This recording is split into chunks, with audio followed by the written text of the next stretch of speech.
Hi friends, welcome to ఇంటి వంట. ఇవాల్టి యమ్మీ అండ్ సింపుల్ రెసిపీ వచ్చేసి కస్టర్డ్ కీర్ అండి. వినడానికి కొంచెం కొత్తగా ఉంది కదా, టేస్ట్ చాలా చాలా బాగుంటుంది. మీరు కూడా ఏదైనా స్పెషల్ ఒకేషన్స్ అప్పుడు తప్పకుండా ట్రై చేయండి.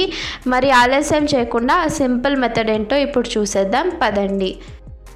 ముందుగా ఒక స్టవ్ ఆన్ చేసుకొని ఒక కడాయి పెట్టుకొని అందులోకి 1 టీ స్పూన్ వరకు గీని వేసుకొని గీ కరిగిన తర్వాత ఇందులోకి ఒక పావు కప్ అంతా సేమ్యాని వేసుకొని బాగా ఫ్రై చేసుకుంటున్నానండి. ఆ తర్వాత ఇందులోకి 2 టేబుల్ స్పూన్ అంత బాదాంని ఇలా చిన్న చిన్నగా చాప్ చేసి వేసుకుంటున్నాను. అలాగే 2 టేబుల్ స్పూన్ల వరకు కిస్మిస్ని కూడా వేసుకొని 2 బాగా ఫ్రై చేసుకోండి. ఇక్కడ నేను నార్మల్ సేమ్యానే వాడుతున్నానండి. ఇప్పుడు ఇందులోకి నేను 6 కప్పులంతా కాచిన పాలను వేసుకుంటున్నాను. వేసుకొని ఒకసారి బాగా మిక్స్ చేసుకోండి. ఇందులోకి ఒక 3 గంటలు నానబెట్టుకున్న సగ్గుబియ్యంని కూడా వేసుకొని ఇలా పొంగు వచ్చేంత వరకు కూడా కుక్ చేసుకోండి. మధ్య మధ్యలో కలుపుతూ ఉండండి.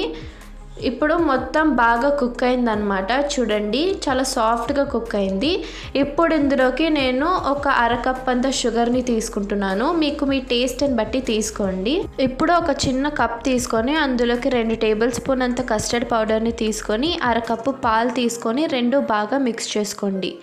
ఉండలేమీ లేకుండా బాగా మిక్స్ చేసుకోండి. ఆ తర్వాత దీన్ని మనం ఉడకబెట్టుకున్న పాలల్లోకి వేసుకొని బాగా మిక్స్ చేస్తూ ఉండాలి కంటిన్యూస్గా, లేకపోతే గట్టిగా అయిపోతుంది. ఇప్పుడు ఇందులోకి పాలను వేసుకొని కన్సిస్టెన్సీని అడ్జస్ట్ చేసుకోండి.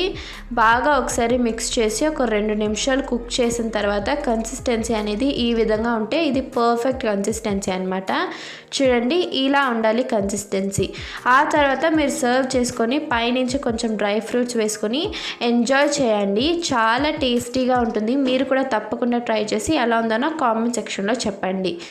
Thank you for watching. Please like, share.